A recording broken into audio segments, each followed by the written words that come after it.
they'll actually be a stronger domestic economy than they were before. Their food and fuel costs are not skyrocketing in domestic No. inflation, just like they did in 2014, 2015, because they make their own food and Yeah. fuel. And then third, culturally, he's got a huge achievement. He's Yeah. hated this Western attachment, Western attention, in the sense of particularly woke culture.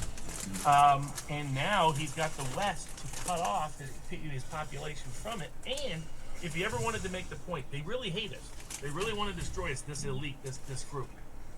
That's been proven in spades. As chess players can't play, tennis players can't play, musicians can't do performances. Students are being threatened with expulsion at colleges. Russians are seeing it in live time.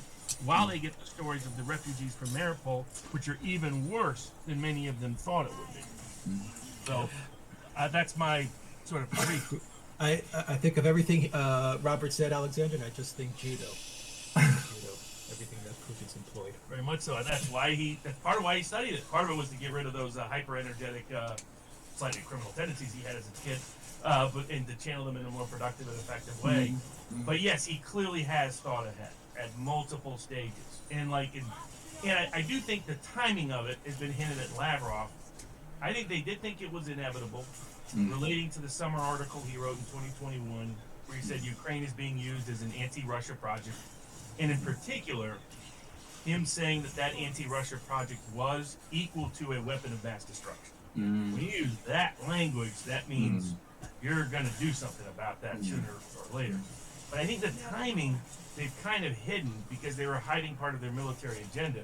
But Lavrov has kind of hinted at it, which is that the reason why they went in now, they might not have gone in right now. I think they would have gone in with Hillary Clinton had been elected president. Was a combination of Biden being elected, because he's constantly referenced not the United States, but Biden's administration in the United States meant we had no chance with the West. They were going to wage full-scale war on them.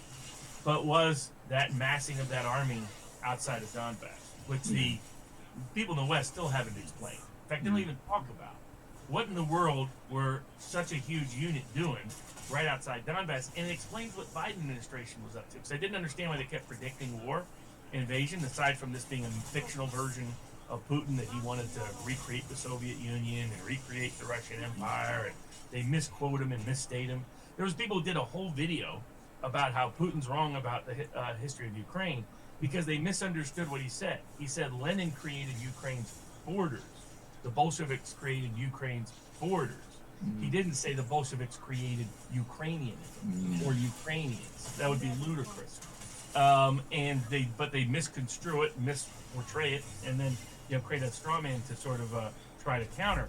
But in that sort of broader anti-Russia project, that once he identified as a weapon of mass destruction, I think Biden was pushing, they're going to invade because they knew Ukraine was going to try to purge the Donbass. And they wanted to contextualize that when Russia came in, they likely assumed right after they went in to purge the Donbass, that it would be portrayed as, oh, Russia's invading like they've been predicting for weeks.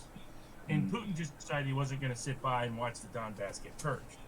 It's like, screw it, we're going in now. But we're going to stay vague as to our objectives because that maximizes our political leverage and maximizes our deep battle policy. And it's worked. I mean, they completely isolated the units in the east that they want to, within Mariupol and within these regions, which are the hardest core, vicious, ass-off opponents.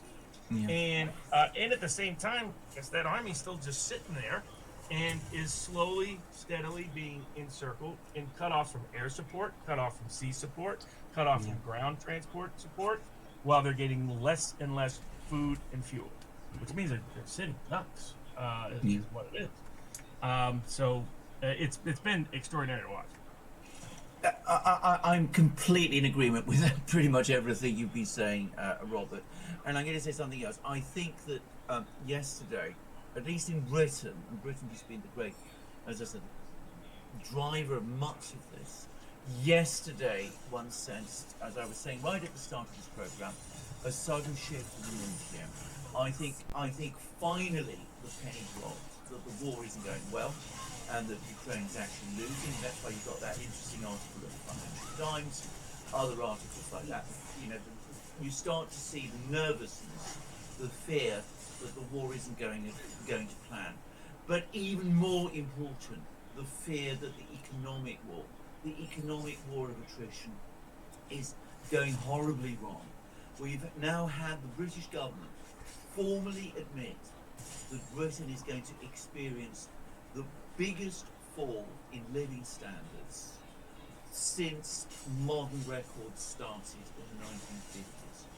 2022 is going to be the year when Britons are going to see their living standards drop more than they've ever done. Now, this is something that has created shockwaves across the political class here. You can see, if you know how to read British newspapers, you can sense it. And of course, they don't want to admit that it's a sanctions policy that's bringing it about. The Office for Fiscal Responsibility, or whatever it's called, sort of hints at that fact, but it doesn't really face it right, fair and square. But of course, everybody in the political system understands that. They all expected that when the sanctions were announced, when they went against the central bank, when they imposed the SWIFT sanctions, all of those sanctions, that the whole Russian economy would collapse like a house of cards, because even more than in the United States, the British economy is based on money. We have the financial community in the City of London. The City of London is proportionately a much bigger part of the British economy than the financial system in the United States. Because for all the fact that the American economy has to a great extent been financialized, you are still a big continental economy. You still have agriculture, you still have industry, you still have lots of things which employ millions of people. In Britain, we are very centred on the financial system, on the City of London. So we tend to think very much like Kissinger said, that who controls the money controls the world. Because ultimately, that's what we have, that's what we understand.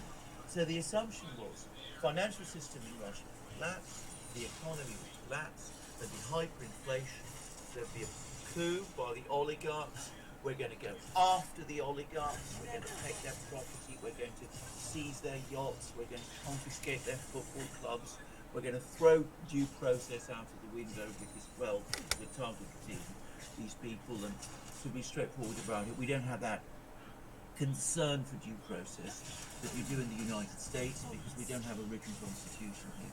We were going to do all of these things, and then we would achieve very quickly the objective that we've long hankered for, which is political change in Russia, a return back to the 1990s. And now suddenly, over the last few days, and especially yesterday, you could see the penny, as we say in Britain, has dropped. We've suddenly understood, hold on, their financial system isn't imploding. Their currency is, especially within Russia itself, stable. Hyperinflation isn't coming. Now, Elvira Nabiullina hasn't resigned from the central bank, even though the British media twice reported that she had done so. And on the ground in eastern Ukraine, we're beginning to understand exactly the things that you said, that the military situation there is completely different from what we realised. And by the way, can I just quickly add, on the subject of bombing of cities, of bombing populations, it was not something that the Americans came up with. We started it, we began it, we tried it out in Iraq, the British did in the 1920s, and of course in the Second World War, it was the British who bombed Dresden, Hamburg, Berlin, all of these cities, and the Americans, again, for reasons I can never understand, learned from us. As you absolutely rightly say, the Russians take it a different, they go a different way. They don't bomb cities. They don't bomb civilian centres. They don't even target the political leadership. What they do is they go after the supplies, the logistics, the fuel, the ammunition, the holding areas of the troops, so that gradually the spearhead of the enemy's forces begins to get cut off, it runs out of ammunition, out of supplies, out of food. You saw that happen in the First World War, so in the Second World War, sorry. You also saw it happen in Syria, and eventually it has an effect. And in a war of attrition like this, what happens is the collapse eventually comes, and when it comes, it's sudden. And the other aspect of that is Western media coverage. Aside from Americans' deep fear, well, American politicians' deep fear of American soldier casualties, dramatically influencing an air-friendly approach, is that it's also been particularly fascinating watching this one. In the West, whenever we've done massive air raids, it generally has been they focus on the bomb, right? They oh, look at that airplane, look at that bomb. Remember all the media coverage when we did when Trump did his bombing of an empty airport? I give him credit, he understood the theatrics of war. It's like, call them in advance, make sure nobody's there, but the media's gonna eat this stuff up. And it did, because they love, oh, look at that bomb, look at that beautiful missile, look at that. That's always the focus. Now in this war, it's no focus on the hypersonic missile. First time it's ever seen, and of course old Joe can't help himself. He's supposed to stay on script. He's like, yeah, that's same as everything else, except we just don't have any defenses against it. Well, that's a minor difference, Joe. But is that they focus on the consequences, right? It's burnout buildings, it's blown up shopping malls, it's blown up centers, so it blown up hospital. It's all consequence. No talking of no fan. Look at that beautiful missile. Look at those amazing airplanes. Look at those amazing bombs. Remember the smart bomb, Iraq? Look at that. It can go right down there. Precision. I had someone respond to that who said, "Oh, we have precision bombing now, Barnes. The civilian casualties don't happen when we do massive air bombs." It's like, I get that was a line out of Wag the Dog. I mean, the actual line from the movie. About what a crock that was. So I think that I agree with everything that you outlined.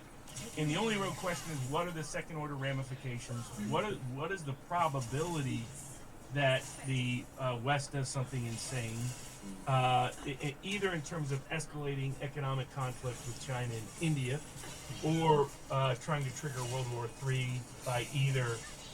I mean, clearly the Azov Battalion types in these Ukrainian. I mean, people should ask themselves, what does it tell you about a culture that medical experts feel comfortable talking about how they're running medical care for Russian POWs and go on TV and brag about how they've ordered their doctors to castrate them all because they're animals? That tells you something about the mindset. Not only they're objective, but that they think that would be popular. With the audience that they're talking about. These, gypsies, Romanian gypsies getting tied up to poles in certain parts of Ukraine and then videotaped and filmed and broadcasted on TikTok for public humiliation purposes. It's the mindset that Ukraine unleashed, beginning with the Color Revolution, which legitimated the kind of behavior we saw during the Nazi era, because they glamorized the same people that did it back then. Yeah. I mean, they took what Putin means by the anti-Russia project is they took this virulent form of Ukrainian nationalism that was not the dominant Ukrainian nationalism at all.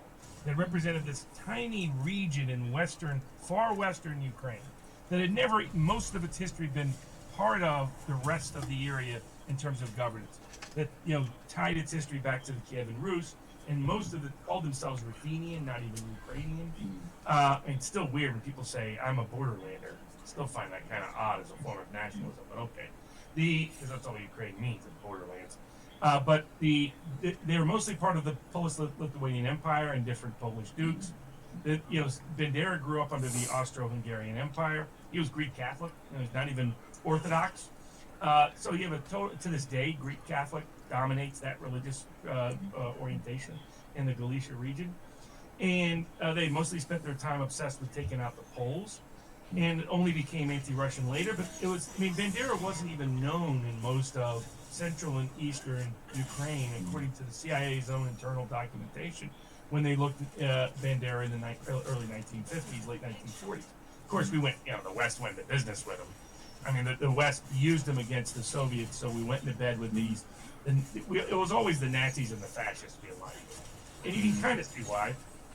They have information, they're ruthless and aren't limited by moral conscience, and they're going to hate the commies. So, but the problem is blowback. I mean, what happens when you remind these people? Just you look at certain operations, look what happened in Italy and some other places, and you can figure out that was a no bueno strategy. But this sort of eclectic group, and then in the '80s, sort of the as part of the Cold War project, there was a Ukrainian Institute at Harvard. That Harvard has long time spook ties that in multiple ways in terms of the CIA national security establishment, and they publish a book that takes the things like the Soviet famine and re-script it as a Ukrainian genocide, which mostly hadn't appeared in any scholastic book or contemporary journalistic reports in the 1920s and 1930s. When this happened in 1932 and 1933, really the second famine, the 21-22 one was worse, at least arguably, according to certain Ukrainian traditional historians. There's no reference to this being a Ukrainian genocide. This is about it being a Soviet famine. Now, disproportionately impacted the Kulaks and the Cossacks, both of whom Stalin had said he was going to wage either. He was going to declassify parts of the Soviet Union. He was going to remove the kulaks as a class, these independent peasants. And so you can argue about that, but that's not Ukrainian genocide. And yet it comes out of Harvard. And where does it come from? It comes from Cold War connected books. Indeed, the leading author who writes a second book that validates it is a famous UK author that you dig into, and he got his founding at the Foreign Office in the late post-World War II period, working for that wonderful little information group that owned publishing entities and the rest. That was purely an MI6 front organization, and got exposed in the early 1980s. But he was still part of that whole culture, and all of a sudden this becomes part of the mythical narrative, becomes this far western Ukrainian narrative, becomes the Ukrainian nationalism narrative, and then after the Color Revolution, president gets elected, and he puts it all into institutionalized form. It's on memorials. That's why he makes Bandera a national hero. But also the Ukrainian genocide becomes critical. And what's that story? That story is not that it was a Soviet genocide. That story was not that Stalin was a Georgian, not a Russian. That story was not that local Ukrainians were principally responsible. Ukrainian Bolsheviks, but local Ukrainians nonetheless. Instead, it becomes Russians tried to kill us because we tried to be free. Russians tried to commit mass genocide because we tried to be free. It's something that the West have helped create and invent. And that's the anti-Russia. That was the beginning of the anti-Russia project. And it's not a coincidence. It goes deeply into action after they do the Color Revolution to reverse the election in 2004. And then when they're unhappy in 2014, it just enhances. And it was very interesting to hear Lavrov say, he goes, look, we're going to have about 20 years to repair relations with Ukraine because they've been subject to 2 decades of propaganda. And there's a whole generation there that hates Russians and has no idea about the actual history between Ukraine and Russia. The whole history of, there's reasons for resentment, but not the unusual views of the far west of Ukraine. And that's also why I think Putin could care less if that part of Ukraine is no longer part of it. Yeah. Robert, I agree with you about Putin's views about Western Ukraine. And here I think it's useful to go back to that speech he gave on, I think it was the 21st of February, the day when there was that National Security Council meeting and when he announced that he was going to recognise the two republics of the Donbass. 26, 19, and 11? This part of his speech has been completely overlooked, 26, 19, but he very carefully distinguished Western Ukraine from the rest of Ukraine. He said that that the Bolsheviks basically created the borders of Ukraine by adding various parts of various different countries to this Bolshevik created Republic of Ukraine that they had within the Soviet Union. And obviously he mentioned Russian territories like Donbass, eventually Crimea, but he also specifically referred to Polish Ukraine, to Western Ukraine, which he said had been added to Ukraine by Stalin. And when I read that, I said to myself, he is actually saying in effect that this isn't part of the Ukraine that he is interested in. He recognizes that it's fundamentally and profoundly different. And he says to himself, he's saying basically to the Russian people, well, this isn't part of our world. It's not part of what Russians sometimes refer to as the Russian world, the Ruski mir. It can go its own way. It can sort out its own problems. It can go its own direction. We're not interested in it. Can I just add something else, which is, of course, I actually studied this period of Soviet history when I was at university. This is in the late 70s, early 80s. This is long before we had any suggestion that the famines, the collectivization famine in the Soviet Union was part of a deliberate plan by Stalin to and the Russians to starve the Ukrainians. What it was the Soviet breaking forward. The Chinese carried out a mounted did this massive program in China in the 1950s to create sort of localized industries based around communes. It was a sort of extraordinary, ruthless, crazy industrial thing. And it resulted in a famine that affected every part of China. Collectivization in the Soviet Union was the same. It affected every single part of the Soviet Union where it was applied. And when I was studying this thing, and of course this was before we got the full Soviet archives open, but I think it's been validated. The republic which actually suffered worst of all from this was not Russia, it was not Ukraine, it was what is now Kazakhstan.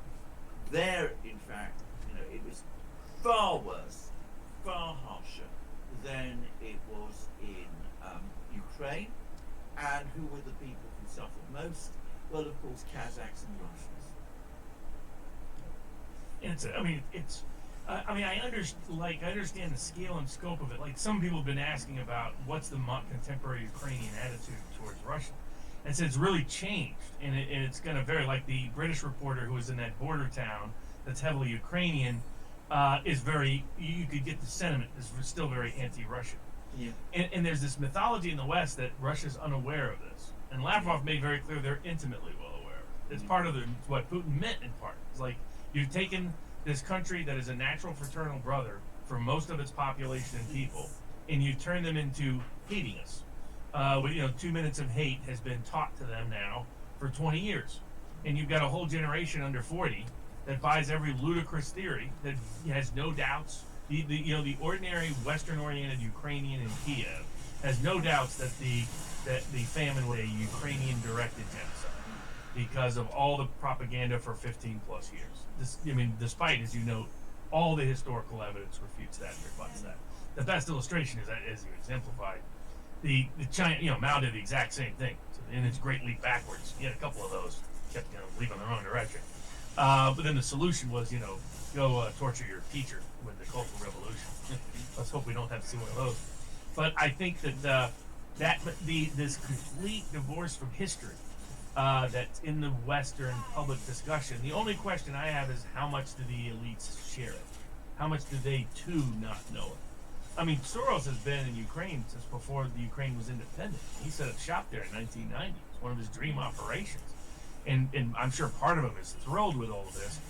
Though I don't think they anticipate. I don't think they cared whether Ukraine fell or rose or was whooped out or not. It was just a pretext to go after Russia. That's what it was always about.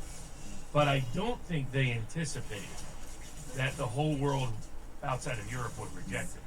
Yeah. And I don't think they anticipated that Russia would survive just fine economically. And I don't think they anticipate. I think they did anticipate that Ukraine's army would lose.